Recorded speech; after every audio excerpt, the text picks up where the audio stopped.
नमस्कार। रथ सप्तमी नाम का एक त्यौहार आ रहा है जिसमें सूर्य की उपासना का अर्थ अभिप्रेत है।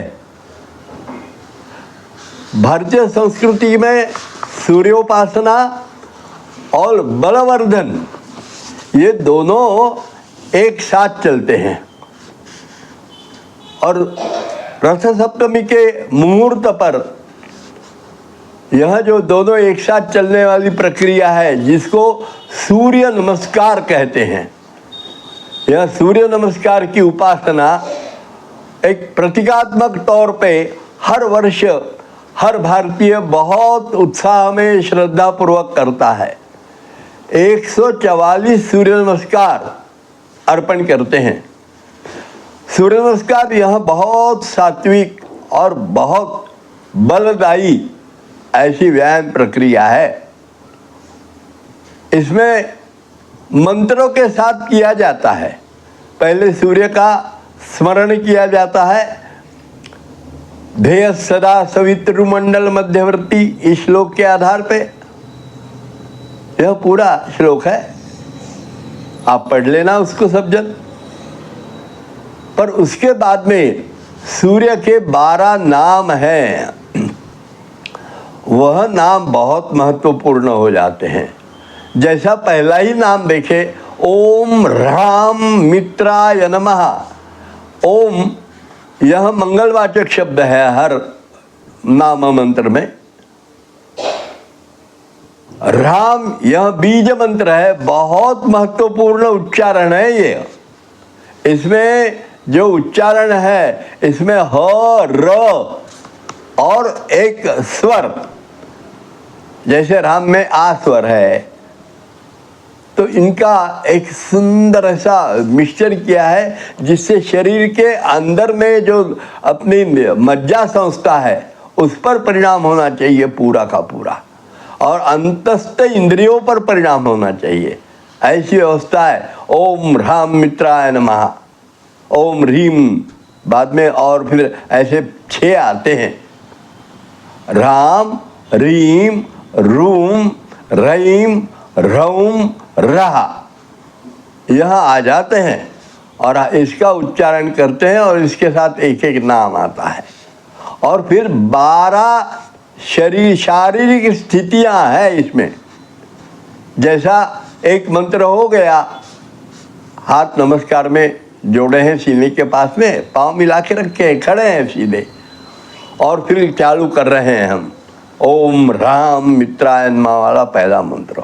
और फिर क्या करते हैं, हाथ सामने लेते हैं नमस्कार की स्थिति वाले, और फिर ऊपर ले जाते हैं। दंड कान को लगाने के बाद कंधे पीछे लेकर गर्दन पीछे डालते हुए पेट पुट्ठे जंघाएं सामने ढकलते हैं, कमर से पीछे ये भरपूर झुक जाते हैं।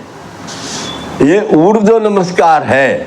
यह कितना लाभदायी है यह अलग बताना आज अभी आवश्यक तो नहीं है, आप अनुभव लीजिए।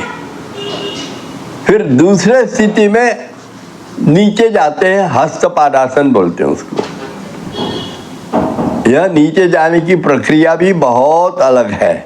शरीर को सीधे रखते हुए नीचे जाकर पूरा माथा, घुटने सीधे हैं, घुटने के नीचे दोनों पिंडलियों को पास में जाके पहुंच जाए और हाथ दोनों हथेलियां पांव के पास आ जाए। और ये जो हस्तपादासन है यह पीठ रीढ़ पेट सभी के लिए उत्तम है, अत्यंत उत्तम है। कमर को लचीला बनाए और ताकतवर बनाएगा, पिंडलियों की ताकत बढ़ाएगा, सभी के लिए। ये शारीरिक हर इंद्रिय शरीर के इसके लिए बहुत बहुत उपयोगी है हर स्थिति। फिर तीसरा आता है दक्षिण पाद प्रसरणासन। दाहिना पैर पीछे ले जाना है, बायां पैर तो घुटने में मुड़ा है और सीना घुटने के पास में आ गया है, और दाहिना पैर सीधा लंबा किया घुटने में सीधे रखते हुए, और सीना थोड़ा सामने कर लिया। यह जो स्थिति है दक्षिण पाद प्रसरणासन, इसमें अंतस्थ इंद्रिय जो है अपने आते हैं, अपने यकृत है, स्वादुपिंड है, इनके लिए अत्यंत उपयुक्त है। रीढ़ के लिए, कमर के लिए, इनके लिए भी, और कंधे के स्वास्थ्य के लिए उपयोगी आ जाता है। फिर चौथी स्थिति जो आती है वह है द्विपाद प्रसरणासन। यह जो द्विपाद प्रसरणासन है, यह द्विपाद प्रसरणासन बहुत अलग ढंग से और पूर्ण शरीर को एक सुंदर रेजिस्टेंस निर्माण करने वाली शक्ति देता है।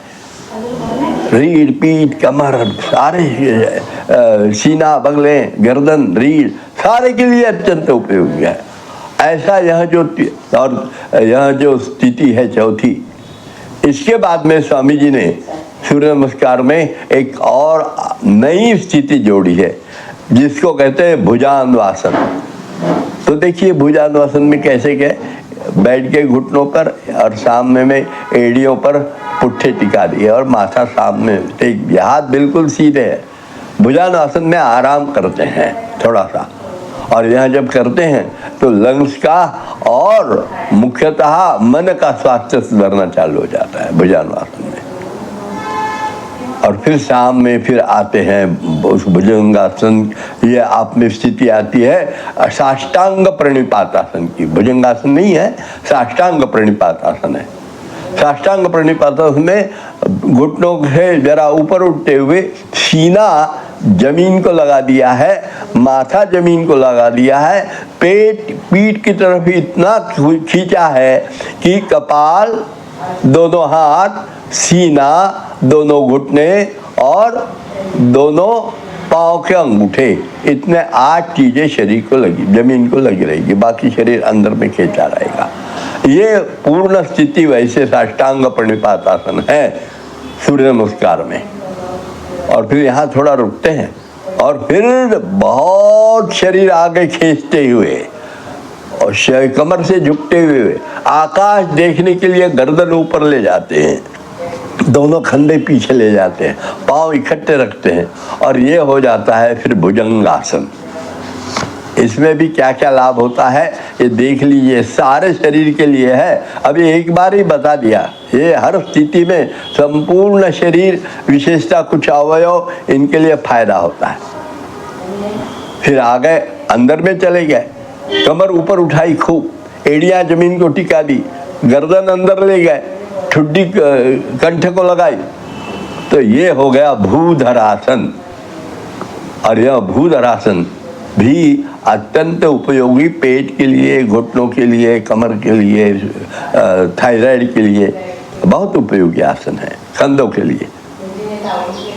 और उसके बाद फिर से भुजान्वासन करना, यानी घुटने टेकना, एड़ियों पर बैठ जाना और माथा सामने लगा देना, फिर से विश्रांति, और फिर से मन स्वास्थ्य के लिए अत्यंत उपयोगी चीज के लिए करना हुआ। 2 बार करने के लिए बताए स्वामी जी ने इसको। और फिर दक्षिण पाद संकोचनासन इसके बाद में आता है। दाहिना पैर अपने मूल जगह पे ले आना ताकि दोनों हाथों के बीच में रहेगा, घुटना सीने तक आएगा, और बायां पैर सीधा लंबा रहेगा और घुटने के जंगा के पास सीना रहेगा। यह जो स्थिति आती है, यह स्थिति अत्यंत उपयोगी हो जाती है। फिर से अपने कमर के लिए, साइटिका इत्यादि विकार सब दूर रखने के लिए बड़े अच्छे आसन है। पेट का स्वास्थ्य सुधार देना, लंग्स की क्षमता बढ़ाना, कंधों का ताकत बढ़ाना। और फिर दूसरा पैर भी पास में लेते हैं तो पुनः आ जाता है अपना हस्तपादासन। इसके लाभ बताएं। और आखिरी में खड़े होकर नमस्कार आसन। ऐसे 12 स्थितियों में यहाँ आसन सूर्य नमस्कार का एक आवर्तन पूरा होता है।